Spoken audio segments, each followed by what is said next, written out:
नमस्कार। मैं Dharmendra Sharma, head of department refrigeration and air conditioning, राजकीय रामचंद्र खेतान पॉलिटेक्निक महाविद्यालय जयपुर। आज सब्जेक्ट कोड MR 307 के चैप्टर नंबर 3 डक्ट डिज़ाइनिंग के पार्ट नंबर 4 में आपसे वेलोसिटी रिडक्शन मेथड के बारे में बात करूँगा। इससे पहले हम इक्वल फ्रिक्शन मेथड के द्वारा डक्ट डिज़ाइनिंग को सीख चुके हैं। ये मेथड को उससे काफ़ी कुछ मिलता हुआ है, कुछ बेसिक चेंजेस हैं, वो चेंजेस हम इसके अंदर देखेंगे। मेन डक्ट के अंदर जो साइज़ निकालते हैं वो मेन डक्ट की साइज़ निकालने के लिए सबसे पहले जो रिकमेंडेड टेबल है डक्ट वेलोसिटी की, उस टेबल में से वेलोसिटी सेलेक्ट की जाती है। ये वेलोसिटी सेलेक्ट करने के बाद में फ्रिक्शन चार्ट की सहायता से वेलोसिटी और एयर क्वांटिटी जो कि हमारे को हीट लोड चार्ट से मालूम पड़ेगी, इन दोनों डाटा की सहायता से हम मेन डक्ट की साइज़ फ्रिक्शन चार्ट से निकाल सकते हैं। ये तरीका एकदम सेम है जैसा कि हम मेन डक्ट की साइज़ इक्वल फ्रिक्शन मेथड के अंदर निकालते हैं। अब इसके बाद में फर्स्ट आउटलेट जो आया, उस फर्स्ट आउटलेट के अंदर जब हवा बाहर निकल गई तो नेक्स्ट जो डक्ट सेक्शन है, उस डक्ट सेक्शन के लिए हम आर्बिट्रेरी उसके अंदर वेलोसिटी में रिडक्शन करते हैं। और अब इस रिड्यूस्ड वेलोसिटी और रिड्यूस्ड एयर क्वांटिटी के लिए वापस फ्रिक्शन चार्ट से डक्ट की साइज को निकालते हैं। इसी तरीके से हम आगे चलते आते रहते हैं। जैसे सेकंड के अंदर हम हवा निकल गई बाहर, तो ये हवा बाहर निकलने के बाद में अब वापस से वेलोसिटी को रिड्यूस करेंगे आर्बिट्रेरीली, और अब जो एयर क्वांटिटी रह गई है सेकंड आउटलेट में एयर के बाहर निकलने के बाद में, उस एयर क्वांटिटी और नई जो रिड्यूस्ड एयर वेलोसिटी है, इसके हिसाब से वापस से फ्रिक्शन चार्ट से डक्ट की साइज को निकालेंगे।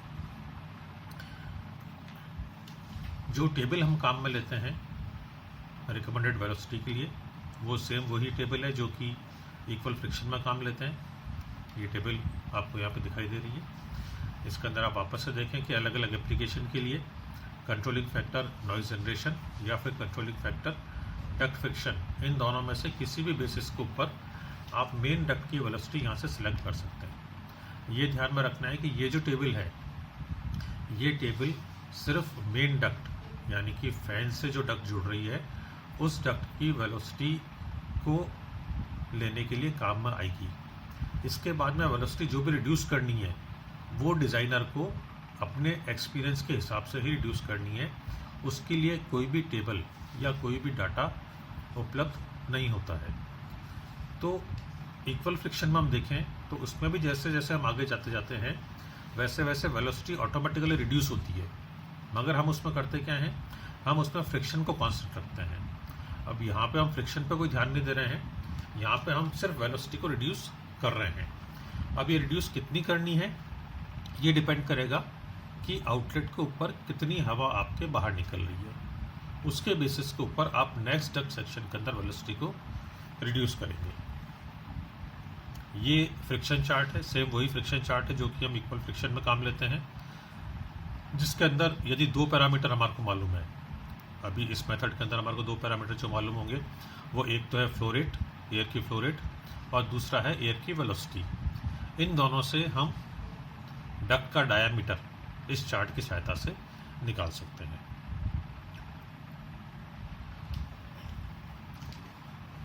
अब यदि हम बात करें कि ये जो मेथड है, इस मेथड की कमियां क्या है, इसके ड्रॉबैक क्या है, तो सबसे पहले देखें कि it requires a thorough knowledge और experience to select velocity in different section of duct. जैसा कि मैंने आपको बताया, सिर्फ मेन डक्ट की जो वेलोसिटी है वो हम चार्ट से या जो टेबल अभी आपको दिखाई थी उस टेबल से सेलेक्ट कर सकते हैं। आगे के जो भी सेक्शंस होंगे, उन सेक्शन की वेलोसिटी डिज़ाइनर को अपने एक्सपीरियंस के हिसाब से लेनी है। तो कोई भी नया व्यक्ति इस मेथड से डक्ट को डिज़ाइन नहीं कर सकता है। उसको अच्छा खासा एक्सपीरियंस है अगर इस फील्ड का, तो ही वो वेलोसिटी को सेलेक्ट कर सकता है। Second drawback, can not be used for complicated layout. जब भी लेआउट बहुत कॉम्प्लिकेटेड है, कई सारी ब्रांच निकल रही हैं, आउटलेट्स काफ़ी सारे हैं, तो वहाँ पे इसको काम में लेना काफ़ी मुश्किल हो जाता है। खाली जो सिंपल लेआउट है, छोटी सी आपकी डक्ट है, लेआउट बहुत सिंपल है, number of branches, number of outlets कम है, वहाँ पे ही इसको काम में ले सकते हैं। Third, dampers are required for balancing of air quantity.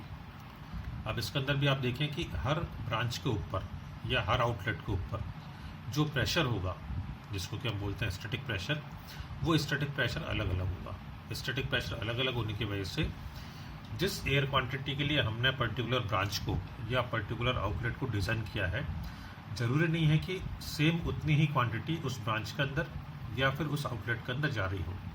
इस वजह से फाइनली जब डक्ट को हम साइट के ऊपर इंस्टॉल कर देंगे, उसके बाद में उसकी फिजिकल बैलेंसिंग करने की ज़रूरत होगी, और इस बैलेंसिंग को करने के लिए डक्ट के अंदर स्प्लिटर डैम्पर लगाने पड़ेंगे, डक्ट डैम्पर लगाने पड़ेंगे, और जो भी आउटलेट्स हैं जहाँ से कि हवा बाहर निकल रही है, जैसे कि ग्रिल या डिफ्यूज़र, उन ग्रिल या डिफ्यूज़र के ऊपर वॉल्यूम कंट्रोल डैम्पर्स लगाने पड़ेंगे।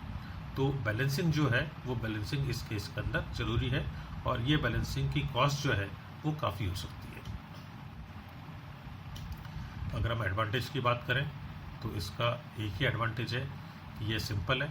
यदि आपका एक्सपीरियंस है तो बहुत सिंपल है, बहुत जल्दी डिज़ाइनिंग हो जाती है, और जो टाइम है डिज़ाइन के अंदर, वो टाइम इसके अंदर काफ़ी कम समय लगता है।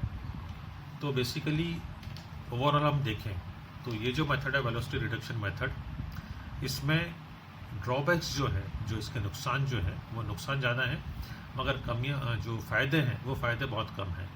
तो इसी वजह से यदि हम दोनों सिस्टम्स को कंपेयर करें, इक्वल फ्रिक्शन या फिर वेलोसिटी रिडक्शन मेथड, तो इन दोनों ही मेथड के अंदर जो मेथड ज़्यादातर 99.9% में कहूँगा काम में लिया जाता है, वो मेथड होता है इक्वल फ्रिक्शन मेथड। अब शायद ही कोई प्रैक्टिकली वेलोसिटी रिडक्शन मेथड को काम में लेता हो, मगर हाँ, हमारे को इसका जो बेसिक है कि किस तरीके से हम इसको कर सकते हैं, वो जानना ज़रूरी होता है, जिससे कि हम पता कर सकें कि दोनों के अंदर कौन सा मेथड ज़्यादा बेनिफिशियल होगा, कब किस मेथड को यूज़ के अंदर लेना चाहिए। धन्यवाद।